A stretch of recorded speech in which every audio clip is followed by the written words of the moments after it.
নমস্কার, আমি বিপ্লব হালদার ট্রেডজেট একাডেমিতে আপনাদের স্বাগতম। আজকের যে টপিকটা সেটা হলো শর্ট সেলিং।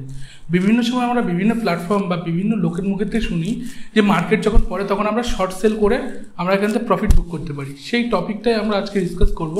ইন ডিটেলস আমরা আলোচনার ভিতরে বুঝবো যে অ্যাকচুয়াল শর্ট সেলিং কী।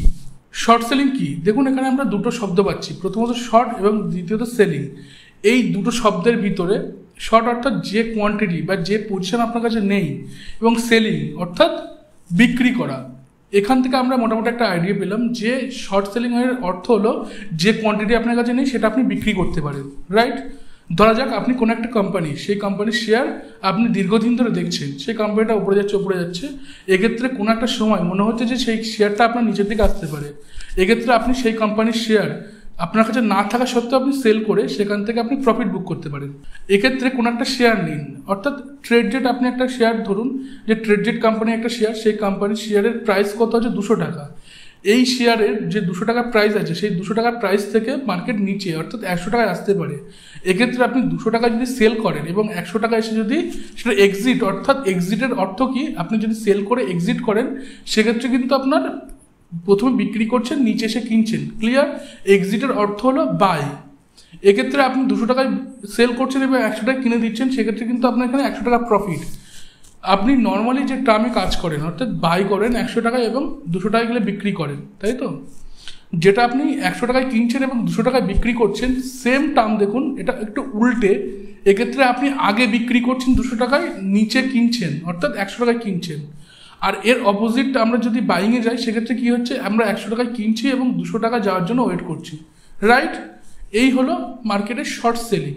এক্ষেত্রে ধরুন ট্রেডজেটের আপনার 200 পিস শেয়ার 200 টাকার প্রাইসে কেনা আছে, আপনার মনে হচ্ছে যে মার্কেট নিচে পড়তে পারে, সেক্ষেত্রে আপনি শর্ট সেলিং করে প্রফিট করতে পারেন। প্রথমত শর্ট সেলিং ইন্টারডে অর্থাৎ দিনের দিন ক্যাশ মার্কেটে হতে পারে, অর্থাৎ আপনি যে নর্মাল মার্কেটে কাজ করছেন সেই নর্মাল মার্কেটে কিন্তু আপনি ইন্টারডের জন্য করতে পারবেন। ইন্টারডের বেশি কিন্তু আপনি এখানে করতে পারবেন না, অর্থাৎ আপনার দিনের দিন কিনে দিনের দিন আপনার ওটা বেচতে হবে, শর্ট সেলিং করতে হবে। ফিউচার মার্কেটের জন্য নির্দিষ্ট একটা এক্সপায়ারির জন্য আপনি কিন্তু শর্ট সেলিং করতে পারেন। শর্ট সেলিং হলো একটা ট্রেডিং কৌশল। এক্ষেত্রে আপনি যখনই কোনো একটা শর্ট পজিশন নেবেন সেক্ষেত্রে আপনাকে ব্যাপকভাবে অ্যানালাইসিস করতে হবে, কারণ কি কোনো একটা শেয়ারের প্রাইস বাড়ার সম্ভাবনা থাকে কিন্তু কমার সম্ভাবনা খুব কম থাকে। শর্ট সেলিং এবং ব্রোকারের ভিতরে একটা মেকানিজম আমরা একটু বোঝার চেষ্টা করব। প্রথমত ব্রোকার, দেখুন আমরা ইনভেস্টর যারা ডিম্যাট অ্যাকাউন্ট খুলছি বিভিন্ন ব্রোকারে, সেই ব্রোকার আমাদের যে ডিম্যাট অ্যাকাউন্ট খুলে দিচ্ছে সেই ব্রোকারের কাছে আমি ধরুন একটা 10টা স্টক কেনার অর্ডার দিলাম। এক্ষেত্রে ট্রেডজেটের 10টা স্টক আপনি কিনছেন, ট্রেডজেটের যে 10টা স্টক আপনি কিনছেন সেটা T+2 ব্রোকার কিন্তু দুদিন টাইম নেয় এক্সচেঞ্জের কাছ থেকে এই সেটেলমেন্টটা করানোর জন্য, ক্লিয়ার? এই যে সেটেলমেন্ট আপনি দুদিন পর আপনি যেটা পাচ্ছেন, এই দুদিনের ভিতরে কিন্তু এই ব্রোকারের পুল হোল্ডিংয়ে এই স্টকটা থাকে, অর্থাৎ ব্রোকারের কাছেই থাকে। এক্ষেত্রে আপনি যখন শর্ট সেলিং অর্ডার দিচ্ছেন তখন এই পুল হোল্ডিংয়ের শেয়ারটা আপনার কাছে দেয় সেল করার জন্য, ক্লিয়ার? যেহেতু আপনাকে দিচ্ছে দিনের দিন আপনি ওটা শর্ট বাই সেল করতে পারবেন। এক্ষেত্রে আপনি যদি দিনের দিন না কিনে দেন সেক্ষেত্রে কিন্তু ব্রোকারের আপনার পেনাল্টি অর্থাৎ রেপুটেশন খারাপ হবে, সেক্ষেত্রে আপনার কাছ থেকে ব্রোকার কিন্তু পেনাল্টি নেবে।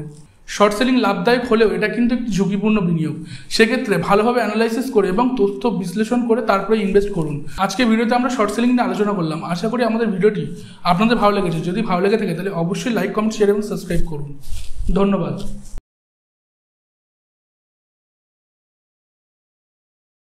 This content is for informational and educational purposes only. It does not constitute financial advice or a recommendation to buy or sell any particular security.